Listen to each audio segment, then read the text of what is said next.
This week, we will meet a remarkable professional who has excelled in the field of IT and has helped shape the industry here at home.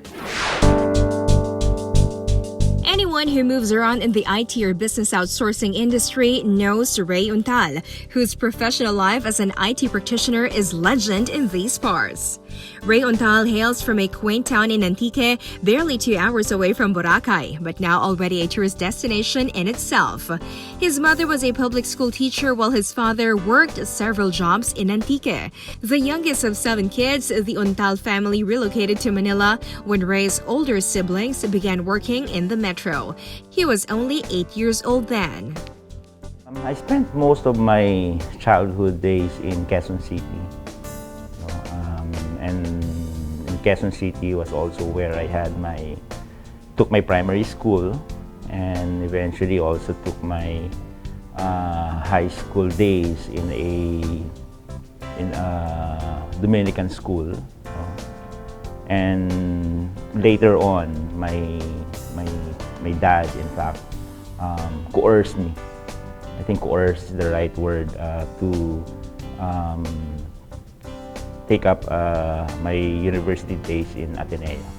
My dream really was to become a lawyer, because I was always fascinated with the title, being a lawyer, and how I see in the residence of some of my friends how the diplomas are normally plastered on the walls. During his high school days, he became fascinated with sketching and thought architecture was the course for him. But when he entered college, his father coerced him to take up computer engineering, which at that time was coupled with another tough course in physics. After 5 years, he graduated with a double degree in computer engineering and physics. While in Ateneo, he dabbled in different sports disciplines like bowling, basketball, and table tennis, where he excelled. And I eventually joined the UAAP and competed representing Ateneo in UAAP for a good 2 or 3 years of my college days. In his 3rd and 4th year, he had his fair share of school orgs before he left Ateneo to start his own career. I'd like to think of the start of my career when I actually worked as an intern in IBM. And that was on my 5th year in Ateneo. So there was a summer program, and many of us needed to take up an internship.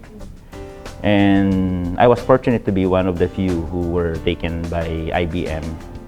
And that's where I saw, I got exposed to corporate life, the IBM style. Very polished, very disciplined, and utilizing state-of-the-art technology at the time. And I was really impressed with what I saw in IBM. And in fact, I was dreaming then to, at some point, be part of that organization. But after graduation, he joined Nestle Philippines, which at that time was one of the most sought-after multinational companies in the country. 5 of them were recruited from different schools to augment the IT department of the company. He started out as a programmer and was later promoted to systems analyst, where he had the opportunity to tour the country to visit different company sites. Shortly after, he moved to another multinational company where he got exposed to more global play in his field. From a technology standpoint, moved beyond application development and got exposed to creating global networks. From there, he moved to another IT company, which is now the conglomerate known as ICTS, where he had his first taste of running a full IT department. ICTSI was a local conglomerate that has since gone global. He considers his first real break when he joined Andersen Consulting, one of the leading consulting firms in the world. I was thinking at the time also that if I were to be in the IT field, then I might as well join a company that really generates its revenue from IT, which was IT consulting for Andersen Consulting. And so I joined as an experienced manager in 1998. And over the next 2 decades, I I stayed in that organization. Anderson Consulting eventually became Accenture.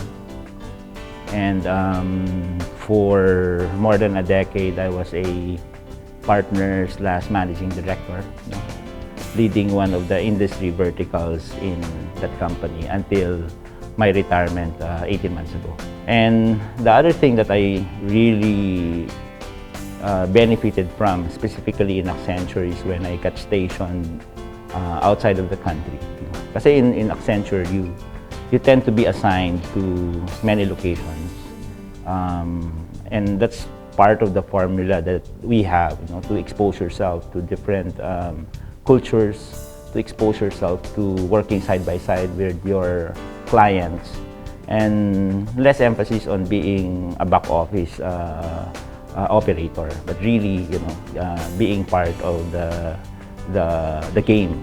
And that's why, while there has been a lot of travels during my stint in Accenture, the places that I actually stayed the longest would be in Australia, and subsequently an expatriate assignment in Singapore. His 3-year Singaporean posting was a learning experience for Rey, and when he returned to the Philippines, his career really took off, and he eventually became managing director of Accenture. Rey Untal actually joined Accenture at the right time, just when the company was just picking up the business of IT outsourcing. This was in 1998. I remember then when I joined Accenture in 1998, I think we were at most 400 people strong. And we look at our experiences then and we share some jokes or nuggets, where there was a year, I think in 1999, that we did a mass hiring. And when I say mass hiring, in the consulting group, we hired a total of about 10 employees that year. And that was considered mass hiring. Now, fast forward to what eventually became of Accenture. Accenture really grew fast. So there was a time when I was stationed outside, I think for a period of 3 years. When I left the Philippines, Accenture had maybe about 500 people. When I came back 3 years later, we were close to 4,000 now. And that was when the outsourcing industry really took off. In the ensuing years, Accenture added more to its portfolio and amassed more global clients. And I've seen the company grow from the 400 that we had locally when I joined in 1998 to in excess of 40,000 here in the Philippines when I left 18 months ago. But it seems that Rey was not ready for retirement. BNL asked him how he ended up at the helm of IBPAP. When I retired from Accenture rather, I had a very simple set of plans. One of those was to really improve my golf game because I wasn't really playing that well. The other one was to, in fact, further my schooling. I was planning on taking up a masteral on some discipline.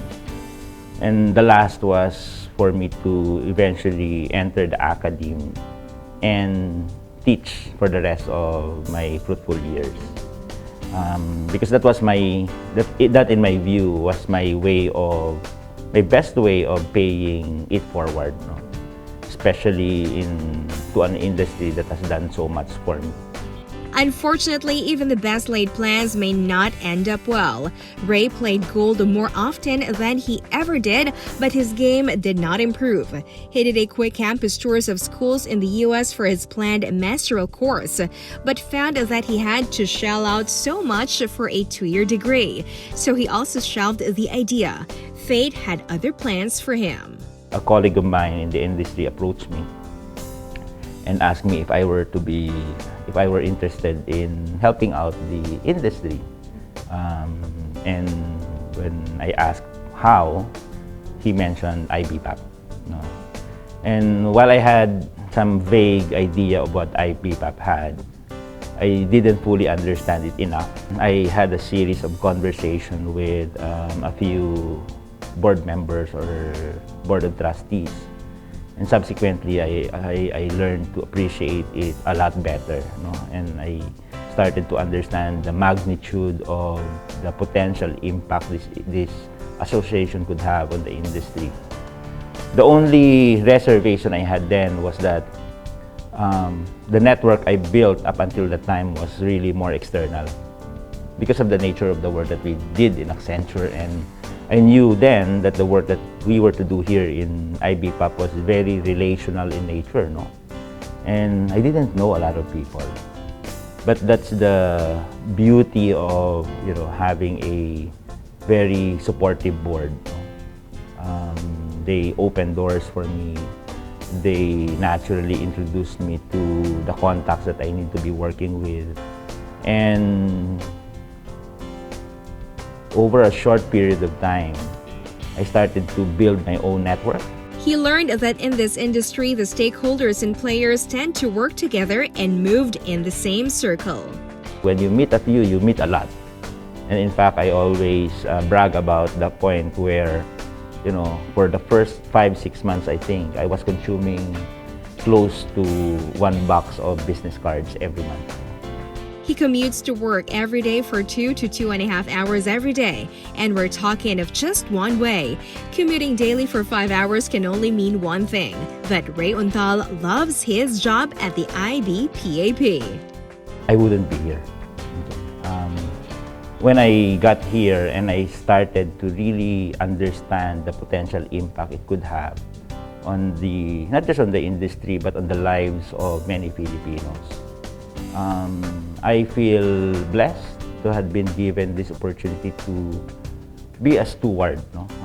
For an industry that is in fact contributing significantly to improving the quality of life of the Filipinos, no? By enhancing and creating a large middle class. I guess to sum it up, that's really why, you know, I get up excited each day. For Rey Untal, the end game is when the industry is able to grow sustainably, which is needed for the industry to make a dynamic impact on the lives of more Filipinos. IBPAP is a non-stock, non-profit organization that serves as the advocate for the IT BPO industry. The organization works side by side with certain subsectors like animation and game developers and other partners in the industry. There is a need for us to support talent development. Because in our roadmap, we said that on a year-on-year basis between now and 2022, we are going to be generating 100,000 new jobs every year. Okay, so that's a very tall order. The fact that we need to make sure that the talent is available to support the growth that we are anticipating. IBPAP is partnering with the government and the academe to make sure that the talents that the Philippines is producing have the right skills. On the right-hand side, there needs to be efforts driven by us, driven by the industry, and driven by multiple other stakeholders to sustainably generate demand. And that's why we also need to do a number of inbound and outbound trade missions so that we can positively influence demand coming into the Philippines. Rey Untal says that to make all of these work, we will need a sound business environment that will attract foreign investments and entice the right individuals to invest in an industry as a long-time career choice. This sums up the overall objective of IBPAP under Rey Untal's watch. 2017 was a challenging year for the industry. Rey narrated, unlike the previous years when the Philippines registered remarkable growth until our global competitiveness got eroded. There is a concerted effort right now to ensure that, you know, our overall competitiveness as a country, you know, relative to other locations who are competing for the same suite of services will not be undermined. Because of the digital evolution, the industry is changing, Rey says, and the nature of the work is also evolving. The Philippines needs to adjust and adjust fast. The conversation shifted to a less formal mood as we ask Rey Untal how he relaxes. Relaxing for me is a number of things, no? One, as much as I could, I try to, during the week, I try to have dinner with, you know, the family as much as we could. For the most part, we're able to do that. On a weekend, I try to squeeze in some time for a 4-hour holiday, which is a 4-hour holiday in the golf course, no? Where I play with friends and colleagues, and that's where I meet new people. And it's very relaxing for me. And at some point, my wife even dabbled in golf as well, and I hope she will play again. Once or twice a year, the family makes sure that they have a family vacation, where before they mostly travel to the U.S. where Rey's siblings are based. They want to expand their horizon and travel to other parts of the globe. That's, to me, really helps in making you more relaxed and rejuvenated for the fun work ahead. Rey Untal's children are still in college, both studying at the Ateneo. I know the time will come when I will be a lolo, but in the immediate horizon, I just look forward to them finishing their school and entering the workforce in whatever form that they so decide in the near future. And what advice would Rey Untal like to share with today's youth? Career hack that I wish I knew when I was so much younger. It's a very simple advice, no? And that advice is to force yourself to be a little uncomfortable every day. Okay? Because if you imagine yourself feeling uncomfortable, typically you would do something to make that discomfort go away. And by doing something different, you are in fact skilling yourself. You are acquiring new skills to overcome that discomfort, such that in the future, when the same situation arises, you already have an earned skill or a learned skill that can deal with it. So just imagine if you are able to do that, once a week, that you force yourself to be uncomfortable so that you can deal with new situations. In a matter of a year, you would have learned 52 new skills. And if you add that up, and combining that with good work ethic and good discipline, respect for the individuals, treating your co-employees right, I think you will do well as an individual. That was Mr. Rey Untal, CEO of IB Pop, this week's feature on Business Movers.